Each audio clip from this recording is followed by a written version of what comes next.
جن لوگوں نے مغرب کا سفر کیا ہے وہاں جہاز میں 12 کے بعد 14 نمبر سیٹ آ جاتی ہے، 13 نمبر سیٹ ہی نہیں ہوتی۔ یہ منحوس نظر ہے، یعنی آج وہ کہیں اڑانے بھر رہے ہیں اور کہاں سے کہاں پہنچ گئے ہیں، لیکن یہ ذوف الاعتقادیہ پوری دنیا کے اوپر موجود ہے۔ تاریخیں مخصوص ہیں کہ ان تاریخوں کو شادی کرو گے تو برکت ہوگی، اگر ان کے علاوہ کسی اور تاریخ میں شادی کرو گے تو ٹوٹ جائے گا۔ ہمارے ہاں بھی کچھ لوگ کہتے ہیں کہ سفر کے مہینے میں شادی ہو تو شادی کامیاب نہیں ہوتی، اور اگر کامیاب ہو بھی جائے تو اولاد نہیں ہوتی، اولاد ہو بھی جائے تو نیک نہیں ہوتی۔ عجیب فلسفہ ہے۔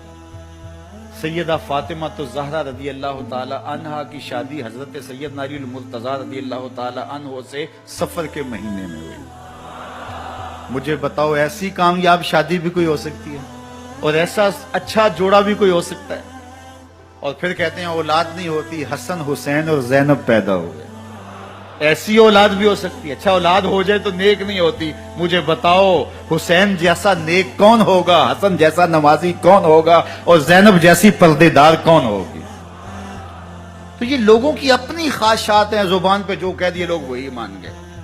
میں نے دیکھا ہے کہ بعض اوقات لوگ 1 گھنٹے کی تقریر سننے کے بعد بھی پھر بھی کہتے ہیں نہیں اصل ہمارے خاندان میں وہ واقعی منحوس ہے، فرق تو پڑتا ہے۔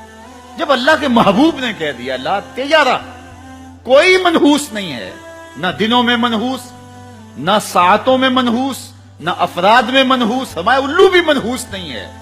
تمہارے اندر کی برائیاں ہیں جو مجسم ہو کے تمہارے سامنے آتی ہیں، اس لیے کوئی منحوس نہیں۔ ہمارے والدین نے بچپن میں ہی ہمیں یہ باتیں اچھی طرح سے ازبر کروائیں، اور ہماری تربیت اس طرح کی کہ ہم الحمدللہ کبھی بھی ذوف الاعتقادی کا شکار نہیں ہوئے۔ تو آپ بھی اپنی اولادوں کی ابھی سے ایسی تربیت کریں کہ ان کا توکل اللہ پر ہو، ان کا توکل اللہ کی بابرکت ذات پہ ہو، اور وہ اسی پہ بھروسہ کرنے والے ہوں۔ جب اس پہ بھروسہ کرنے والے ہوں گے تو زندگی سوکھی گزرے گی، کبھی مشکل آ بھی جائے گی تو پریشانی نہیں ہوگی کہ دیکھیے کبھی خنداں کبھی گریاں، کبھی اللہ کچھ عطا کرتا ہے کبھی کچھ عطا کرتا ہے۔ وہ محمود غزنوی کو بوڑھے لوگ محبوب تھے، لیکن سب سے زیادہ محبوب ایاز تھا۔ تو ایک دن اس نے اس کو خربوزہ دیا تو وہ چٹخارے لے کے کھا رہا تھا۔ بادشاہ نے چکھا تو وہ کڑوا تھا، کہا ایاز یہ تو کڑوا ہے؟ تو کہا کہ حضرت ہاں کڑوا ہے۔ تو کہا پھر تم مزے سے کھا رہے ہو؟ کہا ساری زندگی ساتھ سے میٹھی نعمتیں کھائی ہیں، آج ایک کڑوا مل گیا تو پھینک دوں؟ جب اس پہ توکل ہوگا تو کبھی تکلیف آئے گی تو بندہ کہے گا کوئی بات نہیں، جے سونا میرے دکھ وچ راضی تے میں سکھ نو چلے ڈاواں، تو بندہ کہے گا ٹھیک ہے کوئی بات نہیں ہے، یہ اس پہ بھی میں خوش ہوں۔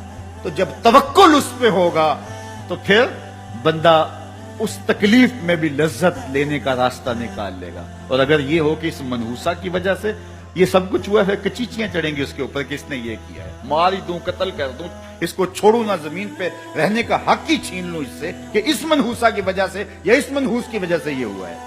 کوئی کسی کی وجہ سے نہیں ہوتا، یہ ہماری اپنی بدعمالیوں کی سزا ہے۔ اگر کوئی ہمیں نقصان در نقصان ہو رہا ہے تو توبہ کریں، اپنے گناہوں پہ غور کریں، کسی سے